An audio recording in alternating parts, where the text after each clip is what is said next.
Hello students, welcome to study with me education. और आज हम कुछ प्रपोजिशन के क्वेश्चंस करेंगे, ठीक, जो कि आपके पटवारी एसआई, एमपी टेट ग्रेड 2, 3 और 1 और यूपी टेट और इसके अलावा अदर कॉम्पिटिटिव एग्जाम्स सभी के लिए बहुत ही यूजफुल होंगे। ठीक, तो आज का हमारा पहला क्वेश्चन है,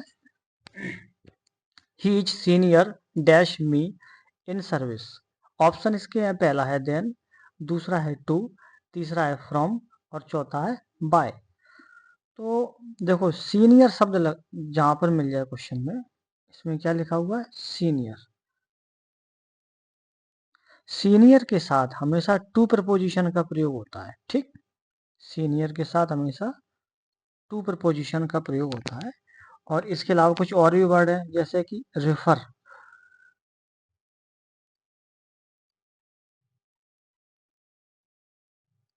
रेफर टू होता है, रेफर टू होता है। इसके अलावा एक शब्द और है, प्रेफर,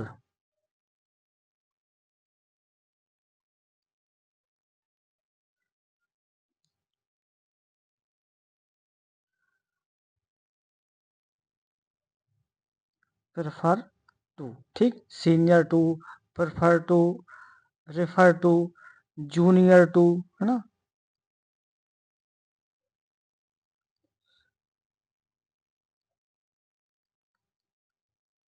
जूनियर टू, ठीक। तो कुछ ऐसे वर्ड्स होते हैं जिनमें हमेशा टू प्रपोजिशन आता है, जैसे senior to, junior to, prefer to, refer to, surrender to, exterior to, apologise to, adhere to, है ना। एक शब्द और आता है अधेयर टू, ये भी आप समझ लो, काम आएगा।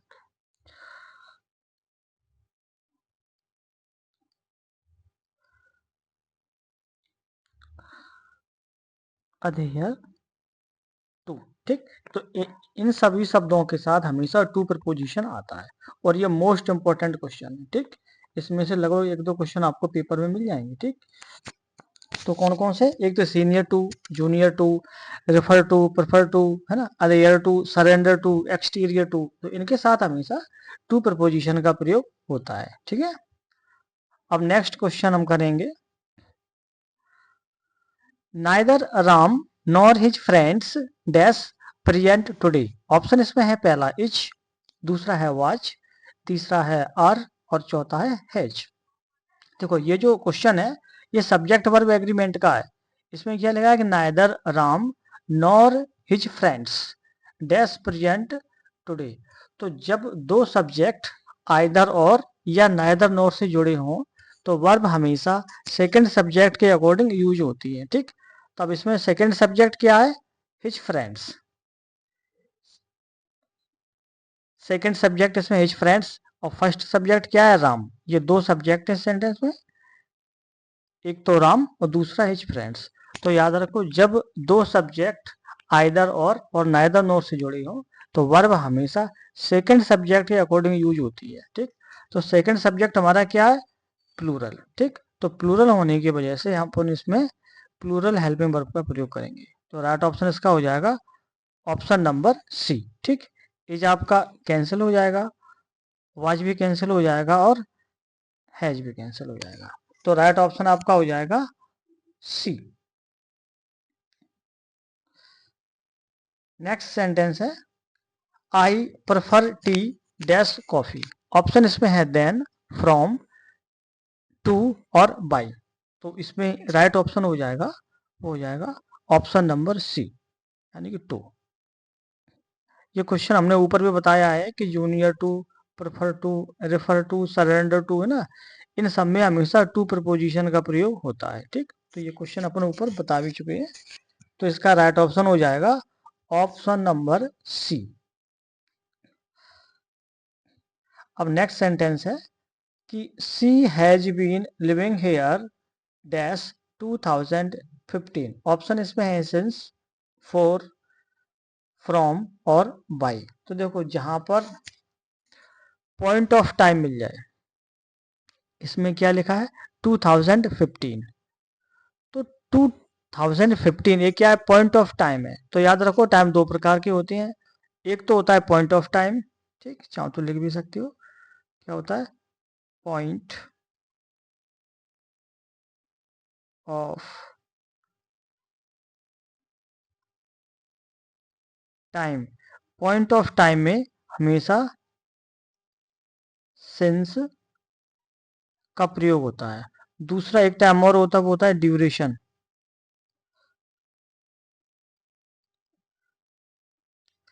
ड्यूरेशन में हमेशा फोर का प्रयोग होता है। ठीक, तो टाइम दो प्रकार के होते हैं, एक तो पॉइंट ऑफ टाइम होता है, इसमें सिंस का प्रयोग होता है। दूसरा ड्यूरेशन होता है, इसमें फोर का प्रयोग होता है।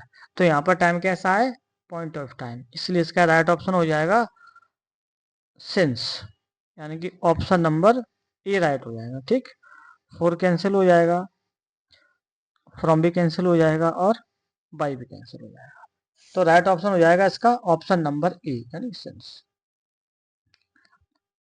नेक्स्ट क्वेश्चन है, no sooner dash the train arrived then it started raining.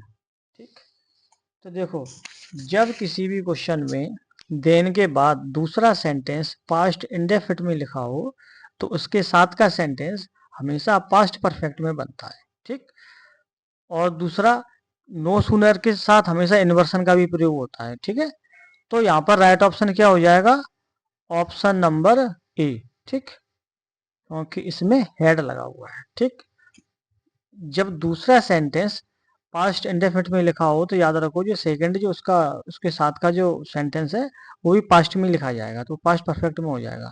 तो इसका राइट ऑप्शन हो जाएगा ऑप्शन नंबर ए। और याद रखो, हार्डली, स्केयर्सली, नो सुनर, इनमें हमेशा क्या आता है, इन्वर्सन का प्रयोग होता है। ठीक है, तो इसका राइट ऑप्शन हो जाएगा ऑप्शन नंबर ए। ठीक, हैज आपका कैंसिल हो जाएगा, डिड भी कैंसिल हो जाएगा और वाज भी कैंसिल हो जाएगा। ठीक, और एक चीज और है कि नो सूनर के साथ जो कंजक्शन आता है वो देन आता है, ये भी एक बात है।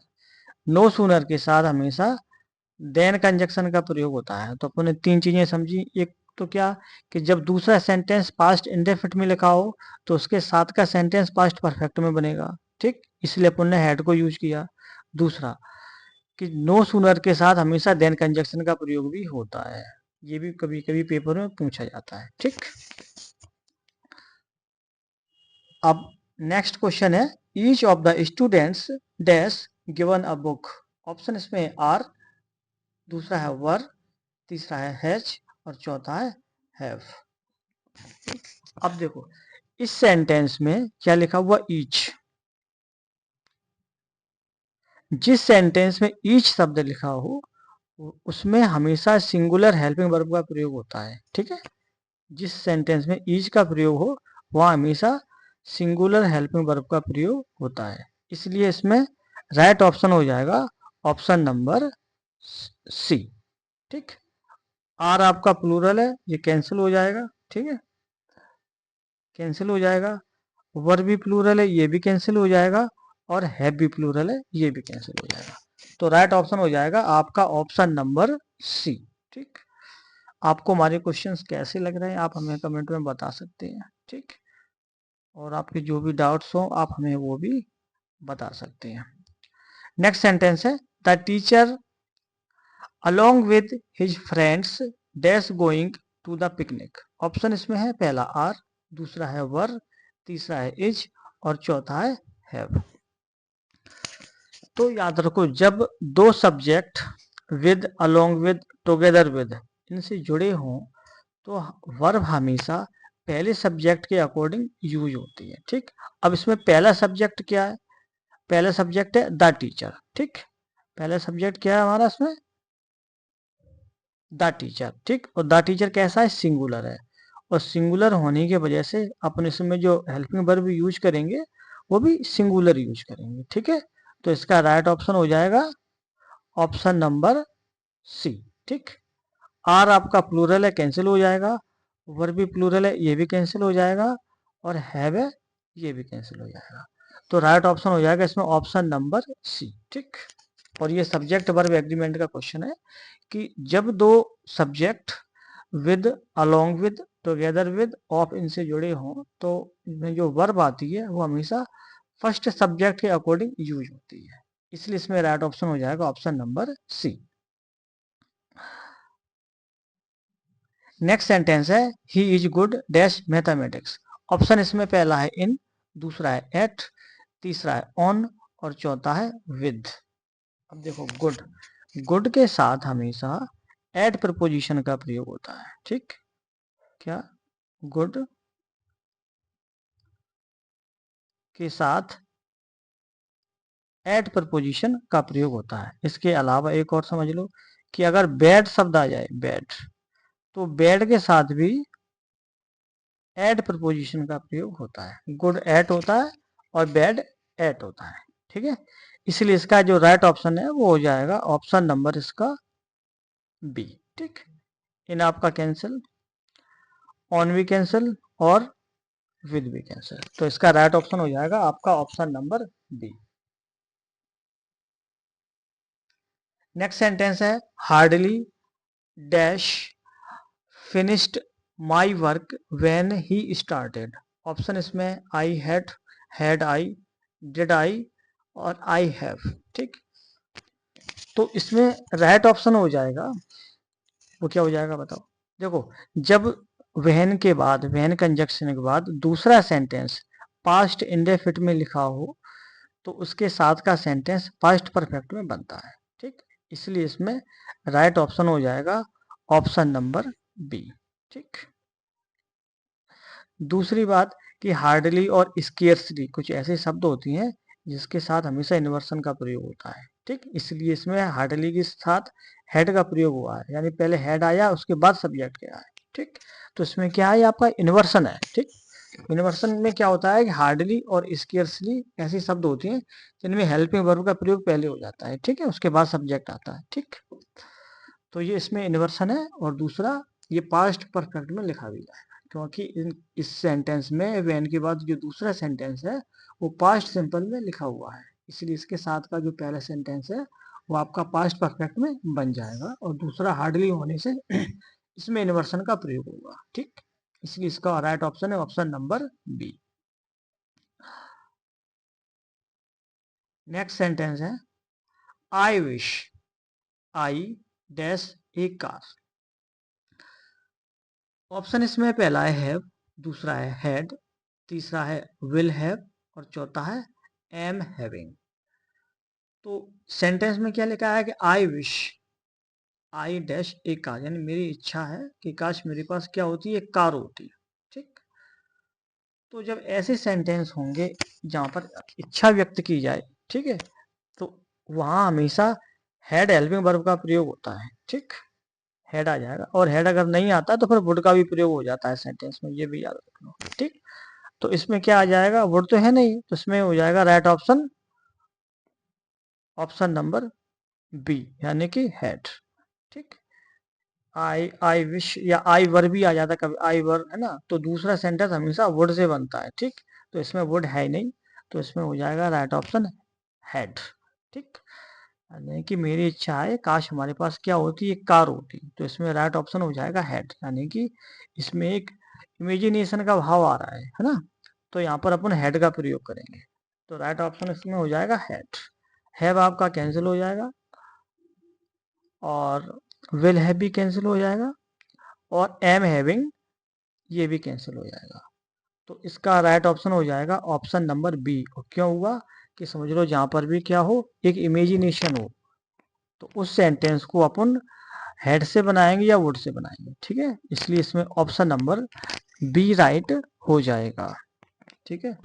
आपको हमारी क्लास कैसी लगी आप हमें बता सकते हैं। आज हमारी थोड़ी छोटी सी क्लास है, ठीक। कल अपन इससे और भी बड़ी क्लास लाएंगे या फिर अगर शाम को अपन क्लास चलाएंगे थोड़ी और बड़ी कर देंगे, ठीक है। तो आपके जो भी डाउट्स हैं आप हमें बता सकते हैं और अगर हमारी क्लास आपको अच्छी लगती है तो उसको लाइक और शेयर भी आप कर सकते हैं, ठीक है। Okay, have a nice day.